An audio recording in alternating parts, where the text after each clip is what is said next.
മക്കളെ വളരെ രസകരമായ ഒരു 3 മാർക്ക് ക്വസ്റ്റ്യൻ 1 മിനിറ്റ് കൊണ്ട് പഠിക്കാൻ പോവുകയാണ്. മക്കൾ ശ്രദ്ധിക്കുക. Value of L in 1s subshell. ആ ക്വസ്റ്റ്യൻ ചെയ്യാൻ ഒരു എളുപ്പ മാർക്ക് നിങ്ങൾക്ക് പറഞ്ഞുതരാം. നിങ്ങൾ എന്ത് ചെയ്താ 0 1 2 3 എന്ന് എഴുതുക. എസ് പി ഡി എഫ് എന്ന് എഴുതുക. കഴിഞ്ഞു. എഴുതി 0 1 2 3 അതിനായ എസ് പി ഡി എഫ് എന്ന് എഴുതുക.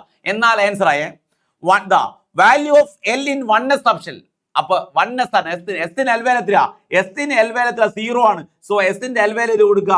എസിന് എൽ വാല്യൂ സാർ എസിന് എൽ വാല്യൂ 0. എന്താ പറയാ 0. ആ ടിക്കറ്റ് എടുത്താൽ 0. ക്ലിയർ അല്ലേ?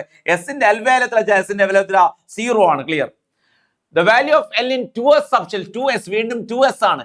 എസിന് എൽ വാല്യൂ എസിന് ഇതാ എസിന്റെ എൽ വാല്യൂ നോക്കുക മക്കൾ. എസിന്റെ എൽ വാല്യൂ എത്ര? എസിന്റെ എൽ വാല്യൂ 0 ആണ്. വീണ്ടും 0 ടിക്കറ്റ് ഇടുക. ക്ലിയർ അല്ലേ? The value of L in 2p subshell. പിയുടെ എൽ വാല്യൂ ആണ്. പിയുടെ എൽ വാല്യൂ പിയുടെ എൽ വാല്യൂ പിക്ക് എൽ വാല്യൂ എത്രയാ? പിയുടെ എൽ വാല്യൂ 1 ആണ്. സോ 1 ടിക്കറ്റ് ഇടുക. അപ്പൊ ആൻസർ ആയില്ലേ? വളരെ ഈസി ആയിട്ട് 3 മാർക്ക് അടിച്ചെടുത്തു.